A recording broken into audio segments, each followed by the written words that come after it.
नमस्कार शेतकरी मित्रांनो, मी अशोक तोडकर हवामान अंदाज. महाराष्ट्रामध्ये मागील 1 वर्ष पूर्ण झालं आहे. ऑक्टोबर महिन्याच्या 15 तारखेपासून आपण महाराष्ट्रामध्ये अंदाज देण्याचं कार्य करतो आहे. आतापर्यंतही आपण आपली मनं जिंकण्यास मला यश पण आलं आहे. पण काही जणांना अजूनही खटकतं आहे. तर त्यांच्या मनाजोगा आपण निर्णय येणाऱ्या 25 ऑक्टोबरला म्हणजे नवरात्रामध्ये पाऊस दाखवूनच हा घेण्याचा प्रयत्न करतो आहे. आणि अंदाज मी पूर्णपणे सोडत नाही आहे. तुम्ही आता ही रेकॉर्डिंग जी आहे व्हिडिओच्या मार्फत मी तुम्हाला दाखवतो आहे, ही शेवटपर्यंत ऐकावी एवढीच विनंती असेल.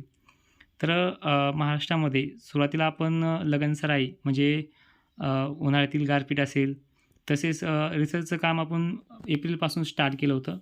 कारण की जे मित्र आपले काही असतील किंवा काही शेतकरी बांधव असतील, लेकीबाळींचे लग्न करण्यासाठी एक गारपिटीचं भिऊ, पावसाच्या भिवानुसार आपल्याला अंदाज विचारत होते. पण याचा पूर्णपणे अभ्यास करून आपण तो अंदाज देण्यात येत होता. आणि राहिली गोष्ट मान्सूनच्या आगमनाची होती. 15 मेला आपण जो चक्रीवादळाचा तडाखा सांगितला आहे, तो बऱ्याचशा शेतकऱ्यांना माहीत देखील नव्हता. आणि ज्यांची आपण धुरळ पेरणी टाळायचा प्रयत्न केला आहे. कारण की जून महिन्यामध्ये खूप पाऊस असा इतर संस्थेने देखील दाखवला होता. पण आपल्याला ती जी गोष्ट खटकली होती ती म्हणजे चक्रीवादळ. त्या चक्रीवादळाबद्दल आपण कल्पना जी 15 मेला दिली होती आणि मान्सून देखील 18 जूननंतरच चांगला राहील असं देखील बोललो होतो.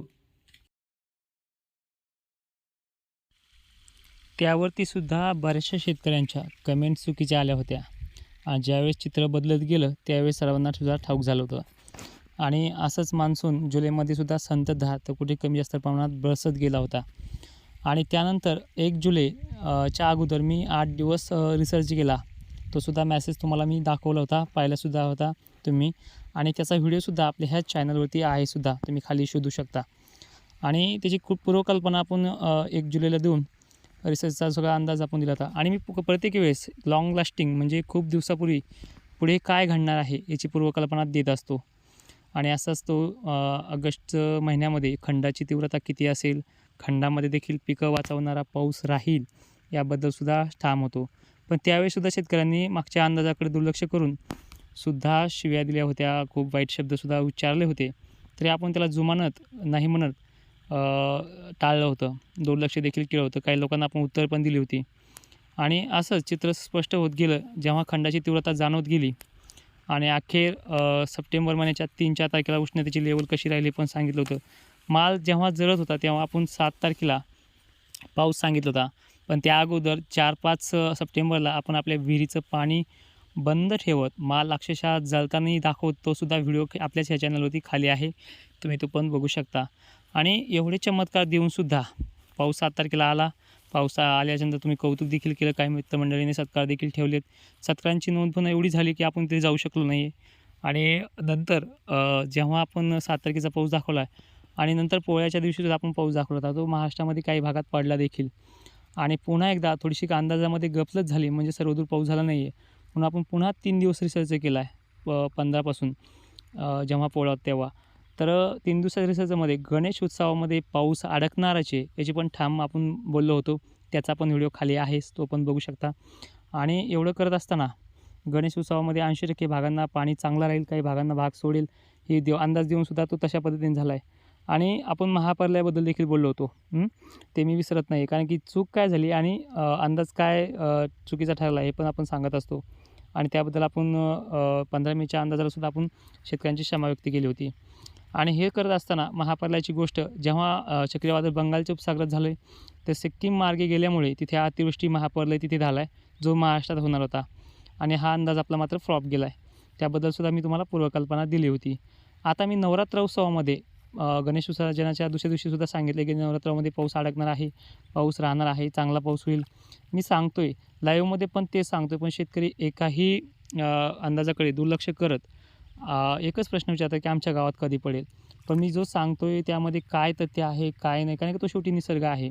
निसर्गाला मी आतापर्यंत जेवढं टार्गेट केलं तेवढं करण्याचा प्रयत्न केला आहे. ज्या 7 तारखेला कालच्या तारखेला पण म्हटलं आभाळ येईल, आजच्या ऑक्टोबरलासुद्धा आभाळ येईल बोललो होतो 12 वाजता.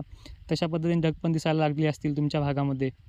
आणि 8 तारखेला सुद्धा संध्याकाळच्या वेळेला काही जिल्ह्यामध्ये हलक्या सरीसुद्धा कोसळतील. त्याची पण मेसेज मी तुम्हाला ह्या चॅनलवरती दिला आहे. तो पण मी बघू शकता.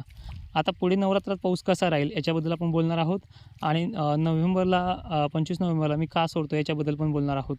ठीक आहे. तर नोव्हेंबरच्या 15-16 तारखेनंतर वातावरण चांगलंच बिघडायला सुरुवात होईल. 16, 17, 18ला मान्सून महाराष्ट्रामध्ये मध्यम बरसायला सुरुवात होईल आणि 1-2 दिवस ब्रेक घेत 19, 22, 23च्या दरम्यान चांगला देखील बरसण्याची तयारी आहे.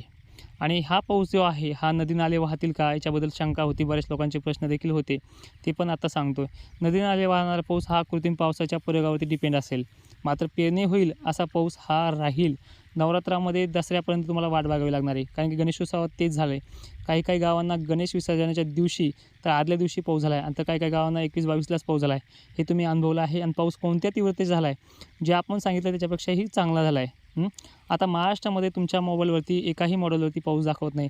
मग हा का दाखवतो आहे? जसं की तुमच्या मोबाईलवरती खंड दाखवलं नव्हता, चक्रीवादळ दाखवलं नव्हतं आणि आता नवरात्रालाही पाऊस दाखवत नाही आहे. मग आता ही दैविक शक्ती का काय हे तुम्ही बघू शकता. मी स्वतःला काही समजत नाही आहे आणि त्याचं कमेंट पण चुकीची करण्याचा काही अर्थ पण नाही आहे. तर पाऊस मात्र आहे आणि मी याच्या अगोदर पण तुम्हाला चांगलं बोललेलो होतो की दिवाळीपर्यंत पाऊस राहील. आता तुम्ही शेवटपर्यंत बघू शकता. आणि बरेचसे लोक म्हणतील हा 25 ऑक्टोबर का सांगतो आहे निरोप घेण्याचा. त्याचं पण मी तुम्हाला सांगतो आहे कारण की आता मी आज सोडलं तर लोक म्हणते हा पळून चालला आहे. हा मी पळत नाही आहे. मी महाराष्ट्रातला अंदाज सोडणार आहे पण मी इतर राज्यातील अंदाजसुद्धा देणार आहे. कारण की महाराष्ट्रामध्ये आपली जी किंमत होती ती आपण किंमत कमवली आणि शेवटी जे आहे अंदाज तो पण खरा करूनच 25 ऑक्टोबरला निरोप घेणार आहे. निरोप घेणारे म्हणजे फक्त महाराष्ट्र वगळणार आहे. तामिळनाडू, तेलंगणा जे राज्य आहेत ज्यामध्ये शेतकऱ्यांनी आग्रह केला आहे आपण तिकडे जातो आहे आणि महाराष्ट्राला मात्र अखेरचा निरोप आपण दिनांक 25 ऑक्टोबरला देण्याचा निर्णय अखेर घेतला आहे. जो माझा स्टाफ होता, जो माझा जेवढे मी तालुक्यामध्ये माझे प्रतिनिधी टाकले होते त्यांनीसुद्धा एकमताने हा निर्णय योग्य आहे असं ठरवलं आहे. मात्र काही जण अजूनही त्याच्यावरती ठाम नाही आहेत. आता राहिली गोष्ट हा पाऊस गुराढोरांचा चाऱ्याचा प्रश्न मिटवेल का? पिण्याचा पाण्याचा प्रश्न मिटवेल का? ज्या भागामध्ये अजूनही पाऊस कमी आहे अशा भागांचा तर साहजिक आहे चाऱ्याचा प्रश्न मिटू शकतो. पण पिण्याच्या पाण्याचा प्रश्न हा कृत्रिम पावसावरती डिपेंड असेल. आता तुम्हाला प्रश्न पडला ही कृत्रिम पाऊस काय आहे? त्याचेसुद्धा व्हिडिओ मी दिले आहेत. बऱ्याचशा शेतकऱ्यांनी कृत्रिम पावसाचा प्रयोग करून दाखवला आहे आणि सक्सेस पण झाला आहे. नवापूर धुळेमध्ये सुद्धा हा पाऊस चांगला पडला आहे. तळेगाव पिंपरीमध्ये सुद्धा प्रयोग केल्याच्या दिवशीच पाऊस चांगला आला आहे. त्याच्या अगोदर त्यांच्या भागामध्ये पाऊस चांगला पडत नव्हता. आता हा कसा करायचा आहे, हा प्रयोग कसा करायचा आहे, कसं याचं म्हणजे पूर्ण प्रोसेसिंग काय आहे याबद्दलसुद्धा येणाऱ्या 10 ऑक्टोबरला आपण पुन्हा एकदा शेवटचा लाईव्ह घेणार आहोत. उद्याचा पण लाईव्ह शेवटचाच असेल जो अंदाजाच्या बाबतीत असेल आणि कृत्रिम पावसाच्या बाबतीत जो आपण लाईव्ह घेणार आहे तो 10 ऑक्टोबरला रात्री 8:15 किंवा 8:30च्या दरम्यान घेणार आहोत. त्याचासुद्धा व्हिडिओ आपण अपलोड करू आणि लाईव्हच्या दरम्यान पण प्रोसेसिंग सांगून टाकू जो आपल्याला 15-16लाच करावं लागेल. कारण की येणाऱ्या ढगामध्ये जे ॲक्ट्रोक्लिमिनस आणि निंबोटोरियस ढगांची जी गर्दी आहे याचं रूपांतर आपल्याला 18 सिरस किंवा सेक्टोक्लिमिनसमध्ये बदलण्यासाठी ती मदत होते आणि पाण्याच्या थेंबाची जाडी थोडी मोठी होते. त्यामुळे अतिवृष्टी किंवा मुसळधार पाऊससुद्धा कृत्रिम प्रयोगामुळे बरसू शकतो. थोडाफार विजांचा धोका देखील ह्या गोष्टींमध्ये आढळून येत असतो. पण 7-8 दिवस आपण शेतामध्ये जायचंच नाही कारण की आपल्याला पाणी येणार आहे त्यामुळे जायचं नाही आहे. जर भीती असेल तर भीती पण व्यक्त करेल. अलर्ट वगैरे असेल ते पण मी तुम्हाला सांगेल. पण जी आता मी तुम्हाला जे बोललो आहे हे माझं वैयक्तिक मत होतं. याबद्दल तुमची कमेंट काय असेल आणि ज्यांची खरंच इच्छा आहे मी सोडावं त्यांनीसुद्धा आता चुकीची कमेंट करायला काही अडचण नाही आहे. आणि राहिली मेन गोष्ट बरेचसे लोक म्हणत आहेत, मी बऱ्याचशा यूट्यूब चॅनलवरती माझ्या रेकॉर्डिंग बघितल्यात तिथे पण असं म्हणत आहेत की हे सगळं पैसे कमवण्यासाठी चाललं आहे. अरे दादा मी पैसे कमवण्यासाठी जर करत असेल ना तर चुकीच्या कमेंटकडे मी दुर्लक्ष केलं असतं. कारण की जे लोक बोलणार आहेत ते बघणाऱ्याचे आणि तुम्ही कितीही काही करा, कितीही बोला, बाकीच्या संस्थेपेक्षा इतर स्वयंघोषित तज्ज्ञांचे अंदाजच परफेक्ट असतात. याबद्दलसुद्धा तुम्ही फोकस करा. जर ही माणसं महाराष्ट्रातून हळूहळू कमी व्हायला लागली तर तुम्हाला IMD शिवाय दुसरा पर्याय राहणार नाही आहे. IMDच्या मी सक्त विरोधात नाही. पण जे अंदाज चुकले तिथे तुमची एकाचीही कमेंट नसते. जो व्यक्ती आपल्या टॅक्सवरती आपल्या पगारावरती काम करतो आहे तिथे आपण बोलत नाही आहे. बरोबर आहे का? शेतातली वानर, डुक्कर आपण हाकलून देतो आहे. पण जर हे जे वानर असतील, हे जंगली प्राणी असतील हे फक्त आपला 5 ते 10%च माल खात आहेत. पण आपला 20 ते 25% माल खाणारे मार्केटमधल्या रानडुकरांचं तुम्ही काय करताय याकडे सुद्धा लक्ष द्यायला पाहिजे. हे माझं म्हणणं आहे. तर तुम्हाला मी माझं जे काम आहे, बाहेर देशातून तुम्ही बघणार तर आहात, तिथल्या लोकांच्या कमेंटसुद्धा बघणार आहात. आणि एक विनंती आहे, महाराष्ट्रामध्ये महाराष्ट्र ही संतांची भूमी, इथे त्यांना पण त्रास झाला आहे, शिवरायांना देखील त्रास झाला आहे, शंभूराजांना देखील त्रास झाला आहे, आंबेडकर असतील, ज्योतिबा फुले असतील किंवा सावित्रीबाई फुले असतील, यांना देखील त्रास झाला आहे. आणि त्या त्रासाकडे बघूनच मी आत्तापर्यंत थांबलो देखील होतो. 25 ऑक्टोबरला आपला निरोपचा आहे, ते सुद्धा लाईव्हमध्ये तुम्हाला दाखवू आणि त्यापासून महाराष्ट्राचं नाव पूर्णपणे वगळण्याचं काम मी करणार आहे. आणि राहिली गोष्ट, माझे मित्र आहेत, काही स्टाफ आहे, यांच्या गावांची अंदाज मी मात्र यांना फोनवर देत राहील. आणि इथून पुढे आपलं कार्य महाराष्ट्रासाठी असंच राहील, म्हणजे अशा प्रकारे होतं, इथून पुढे अशा प्रकारे राहील. म्हणजे फक्त ह्या स्टाफपुरतंच आपण काम करणार आहे आणि तेलंगणा, तामिळनाडूच्या शेतकऱ्यांना लवकरच 25 ऑक्टोबरनंतर गुड न्यूज देणार आहे. आजच्या रेकॉर्डिंगमध्ये इथेच थांबतो आहे. रेकॉर्डिंग पूर्ण ऐकल्याबद्दल तुमचे विशेष आभार.